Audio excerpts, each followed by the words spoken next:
ఈరోజు దేవుని మాట యెషయా గ్రంథం 53వ అధ్యాయం 8వ వచనము. ఆలకించుము, నీ కావలి వారు పలుకుచున్నారు, కూడుకొని బిగ్గరగా పాడుచున్నారు. ఆలకించుము, నీ కావలి వారు పలుకుచున్నారు, కూడుకొని బిగ్గరగా పాడుచున్నారంట. ఎందుకు పాడుతున్నారు? దేవుని బిడ్డలకు చేసిన కార్యాలను బట్టి, దేవుడు వారికి చేసిన అద్భుత కార్యాలను బట్టి బిగ్గరగా పాడుచున్నారు. ఎవరది వారు? ఆలకించుము, నీ కావలివారు.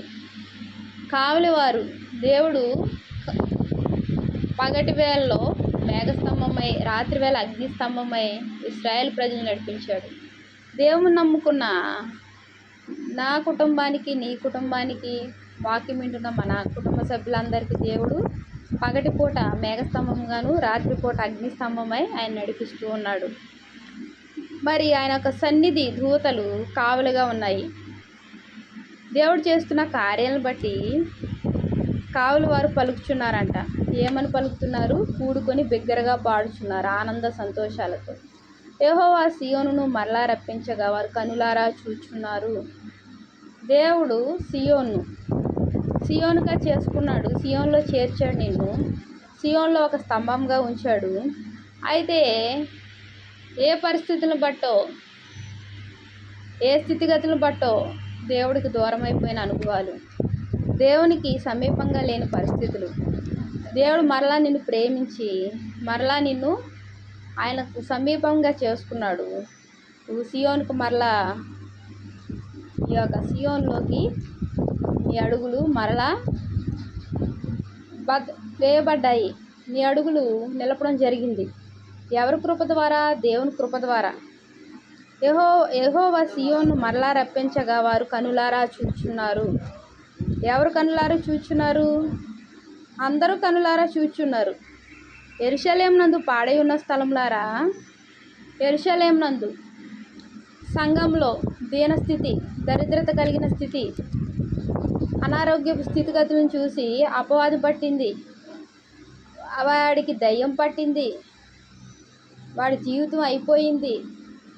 మరి ఎన్ని పాపాలు చేశారో అలా అయిపోయింది, ఇలా అయిపోయింది. మరి అప్పుల బారిన పడిపోయారు. వారి బిడ్డలకు వివాహాలు చేయలేరు. ఇలాగా రకరకాలుగా దూషిస్తూ, ద్వేషిస్తూ, హేళన చేస్తూ, వెలిచూపు చూస్తూ, వారి జీవితాలను వారే గొప్ప చేసుకుంటూ, చిన్న చూపు చూస్తూ, ప్రక్కవారిని హేళన చేస్తూ ఆనందించేవారు ఎంతమంది ఉంటారు? చాలామంది ఉంటారు. ఆ విషయం నీకు తెలీదు, నాకు తెలీదు. మనం అందరూ వాళ్ళు నవ్వారని మనం నవ్వుతాం. ప్రియమైన దేవుని మాట వింటున్న నా సహోదరి సహోదరులారా, యెరూషలేము నందు పాడై ఉన్న స్థలంలారా, ఒకప్పుడు పాడైన అనుభవం. దేవుడు ఏమంటున్నాడు? ఆయన ఎప్పుడైతే సియోనుకు మళ్ళా రప్పించాడో, ఉత్సహించి ఏకంగా సంగీత గానం చేయుడి.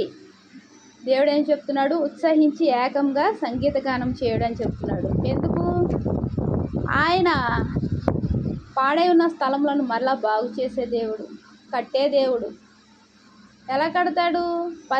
స్థితిగతులు మార్చి మరలా ఆయన పూర్వపు స్థితిని మరలా కలుగు చేసే దేవుడు. ఏవైతే మనం కోల్పోయామో అవన్నీ అనుగ్రహించే దేవుడు ఆయన.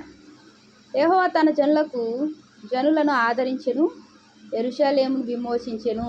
9వ వచనం. యెరూషలేము నందు పాడై ఉన్న స్థలంలారా, ఉత్సహించి ఏకంగా సంగీతగానం చేయడి. యెహోవా తన జనులను ఆదరించిన, యెరూషలేమును విమోచించెను. ఆయన విమోచించిన దేవుడు, ఆదరించిన దేవుడు.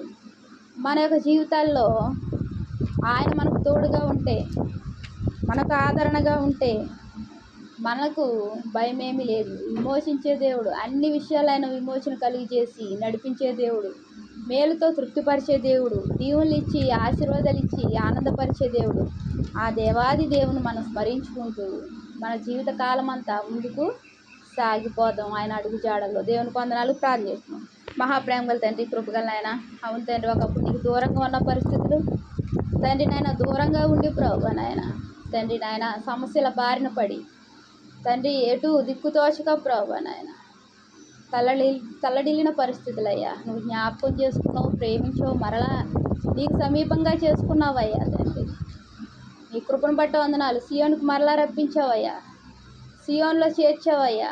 నువ్వు మాతో ఉంటున్నావు, మాలో ఉంటున్నావయ్యా. తండ్రి, సీయోను దేవుడా, యెరూషలేము దేవా, నీకెన్నో వందనాలు. మా మా దగ్గరే తండ్రి నాయన నువ్వు నివాసం చేస్తూ మాతో ఉంటూ నీ బిడ్డలైన వారికి ఏం అవసరమో అవన్నీ తీరుస్తూ విమోచించి అన్ని విషయాలు విమోచన కలుగు చేసి మేలుతో తృప్తిపరుస్తూ నడిపిస్తున్నందుకు వందనాలు చెల్లించుకుంటూ నా ప్రభుని ప్రియరక్షకుడు యేసుక్రీస్తు వారి నామంలో అతి వినయంగా బ్రతిమలాడి వేడుకుంటున్నాను తండ్రి. ఆమేన్. ప్రైజ్.